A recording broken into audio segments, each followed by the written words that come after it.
Está aqui o Dom Schiavi para apresentar as suas informações e o seu comentário na manhã desta terça-feira. Bom dia para você, Dom. Bom dia, César. Bom dia, Marquinhos. Bom dia, Duda. Bom dia a toda a nossa audiência. Pessoal que está sintonizado conosco aqui, mandando muita mensagem, né? E tem muita polêmica acontecendo, né? Infelizmente, né? Ô, Dom, é verdade que o governador brincou, falou sério que quer passar uma trena e separar o sul do resto do país? Ele fez uma brincadeira e essa brincadeira repercutiu, né? Ele, no cargo dele como governador, nós temos ainda uma eleição que já está polarizada, 2026. Então essa fala dele, juntamente com dois presidenciáveis, né? São candidatos à presidência na próxima eleição, Eduardo Leite, governador do Rio Grande do Sul, e o Ratinho Júnior, que na minha opinião mais cotado hoje para assumir essa pasta, já visto também o partido que ele está e toda a movimentação de bastidores que acontece. E o Jorginho falou essa frase e tem gente acreditando, meus amigos, não é verdade, foi uma brincadeira, um jeito dele falar, e a frase dele foi: se o negócio não funcionar muito bem lá pra cima, se referindo de São Paulo pra cima ali, que tem os piores números, né, de crescimento e tal, depois eu vou mostrar alguns cálculos que eu fiz aqui, que se fosse verdade isso, né? Se o negócio não funcionar muito bem lá pra cima, nós passamos uma trena para o lado de cá e fazemos o sul é nosso país. Falou isso em tom de ironia, claro, rindo, porém já tem gente acreditando, já começa a se movimentar. Ele tá fazendo um levante. Que ele tá fazendo um levante popular. Então hoje em dia, ainda mais que ele faz parte de um partido de direita, né? Aí já começaram a chamar ele nas redes sociais de tudo que é óbico, né? E foi apenas uma brincadeira ali, o jeito dele falar foi tirado de contexto a frase. Sim. Mas eu fiz alguns levantamentos, deixando bem claro, isso foi uma ironia do governador Jorginho Melo, tá? Pra nossa audiência. Mas se fosse realmente acontecesse isso, se essa trena fosse passada só nos 3 estados do sul, Paraná, Santa Catarina e Rio Grande do Sul, nós já sairíamos de largada, tá, César? Largada como top 4 em tamanho de economia, isso na América do Sul. Não tô falando só aqui, né, da região, dividir o Brasil, fica o Brasil pra lá e se transforma nesse o sul é meu país. Top 3 em PIB per capita. Então, terceiro lugar no pódio consecutivo. Top 2 em IDH, né, no índice ali. E top 1 em segurança pública. Já pensou o arranque que seria isso? Por isso que acabou motivando ali o pessoal, né? Isso que os números não estavam bem claros. Eu falei, vamos ver o que acontece. Porém, sabemos que é praticamente insustentável essa questão. O Brasil, por todo, precisa, no caso, o Nordeste precisa do Sul, o Sul precisa do Nordeste, as outras regiões também. E se tem algo que tem que ser feito de verdade, sim, é uma redistribuição, principalmente do Senado e da Câmara dos Deputados também, de forma igualitária. Não igual está acontecendo. Aumentar o número de cadeiras agora, vai subir mais 4 cadeiras para Santa Catarina, porém aumentou lá para cima também. Então, isso não foi igualitário. O que tem que ser feito? Uma nova redistribuição para a gente sim estar à frente nesse caso e com direito igual de voto, porque senão sempre ficamos, digamos assim, em déficit, né? Se você analisar os últimos presidentes da Câmara e do Senado, todos são do Norte ou Nordeste, né? Então isso vindo de anos ali, nada contra, mas farinha pouca meu pirão primeiro, como diz o joinvilense mais antigo, e eles puxam a sardinha para a brasa deles. Essa é a realidade, infelizmente, né? Dom, comitiva catarinense em Israel. Agora tiveram que ir para um outro local lá, inclusive. E por enquanto nada muda. Eles vão permanecer por lá. Não há informação do retorno deles ao Brasil por enquanto, né? Isso. Tem até uma imagem ali no YouTube. Quem está nos acompanhando consegue ver bem a comitiva. Então eu vou ressaltar apenas 2 ali, né, dessa comitiva. É uma comitiva que foi visitar Israel em decorrência da segurança de Israel, né? E agora está vivendo em loco toda essa questão de segurança.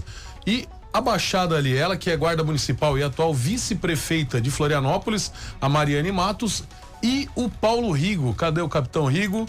Tá lá atrás, fundo, bem no centro da imagem. Né? Na frente das 2 bandeiras, da bandeira do meio ali. Isso mesmo. Ele, atrás da moça de verde ali, ele que é o secretário de Segurança Pública daqui de Joinville. O Paulo Rigo, em vídeo, deixou muito claro que eles vão manter lá, que lá está seguro, eles não estão fazendo o caminho para a Jordânia, né, que seria o caminho natural, porém com o posicionamento dessa noite, creio que eles ainda estão em mais risco ainda.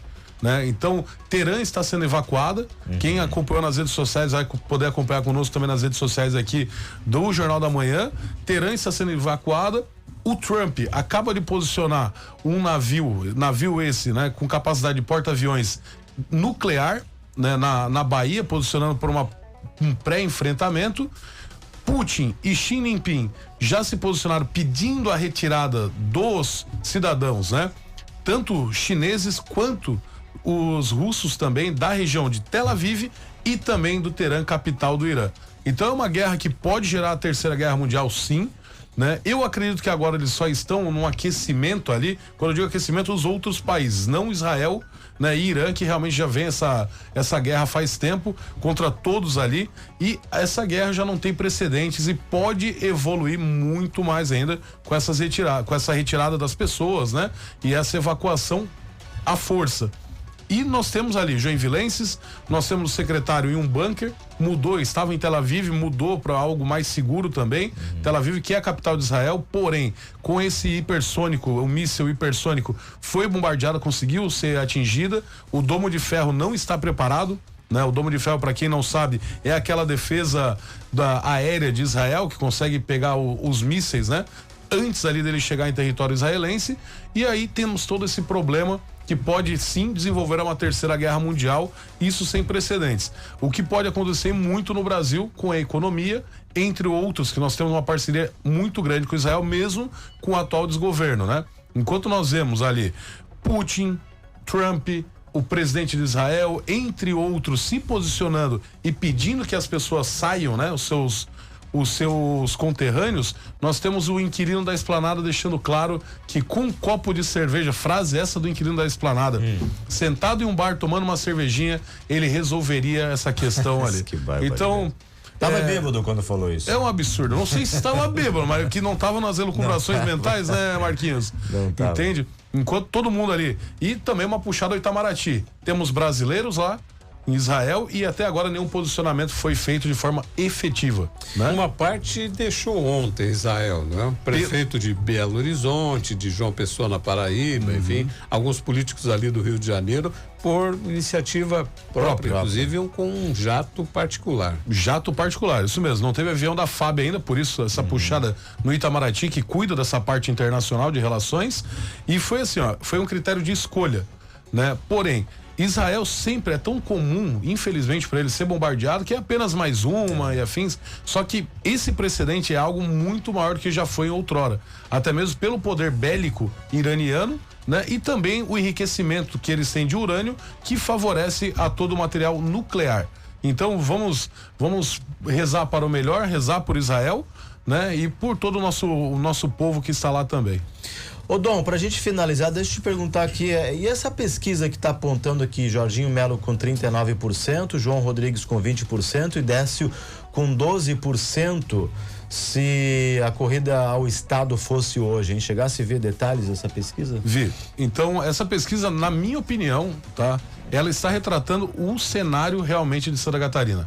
Então, nós temos uma aceitação do governador Jorginho Melo em mais de 77% de aprovação.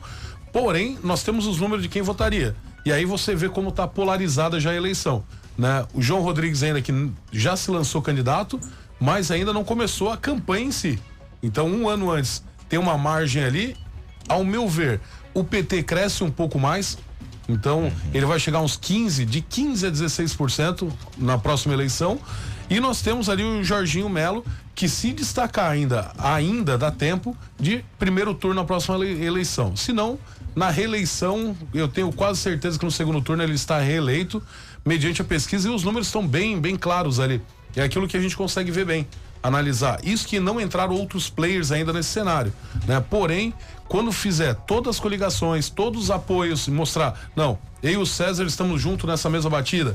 Então eu acredito que Jorginho cresça ainda mais, João Rodrigues comece a crescer um pouco, mas não seja a ponto de virar, pode ser que vá para um segundo turno, mas ainda muito precoce em dizer, um ano e pouco antes da eleição, né, Marquinhos? O prefeito Adriano Silva ainda não declarou publicamente que vai apoiar o Jorginho Melo. Nos bastidores já está bem claro que ele vai apoiar o Jorginho Melo, o CPF dele, tá? Ele já deixou bem claro isso nos bastidores. E Adriano é um prefeito de palavra, uma pessoa de palavra, né?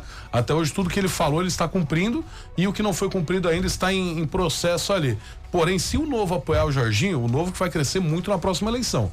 Na minha opinião, ele pula de 3 prefeitos. Primeiro era só o Adriano, já foram para 3 prefeitos e agora vai subir o número de deputados estaduais, federais e também nessa questão ali o apoio do Jorginho Melo, né? Na próxima eleição, crescendo ainda mais essa musculatura do Novo. E é o Adriano, principalmente, o maior colégio eleitoral, a aceitação do Adriano aqui fará com que Jorginho Melo desponte e muito. Haja vista aqui. A discussão hoje, mas o João Rodrigues também é de direita, o Jorginho também é de direita. Pois é, o Bolsonaro vai apoiar qual dos dois? 22, né? 22. Então ele não vai contra ali, a não ser que Bolsonaro mude partido, que não está no script isso, tá, César? Pelo menos por enquanto. Pelo menos por enquanto. Então ele vai apoiar, ele como presidente, no caso de honra do PL, ele vai apoiar um conterrâneo dele, e existem articulações bastidores, né? Dizendo que até Carlos Bolsonaro, filho do Bolsonaro, pode vir para cá e concorrer como senador também. Isso, por enquanto, é apenas falas, não tem nada confirmado ainda. Dom, obrigado, boa terça-feira para você. Amanhã, quinta-feira, a gente volta a conversar e atualizar os temas da política de Joinville, do estado e do Brasil também. Vamos que vamos, gente. Uma boa terça-feira e neblina que baixa, sol que racha.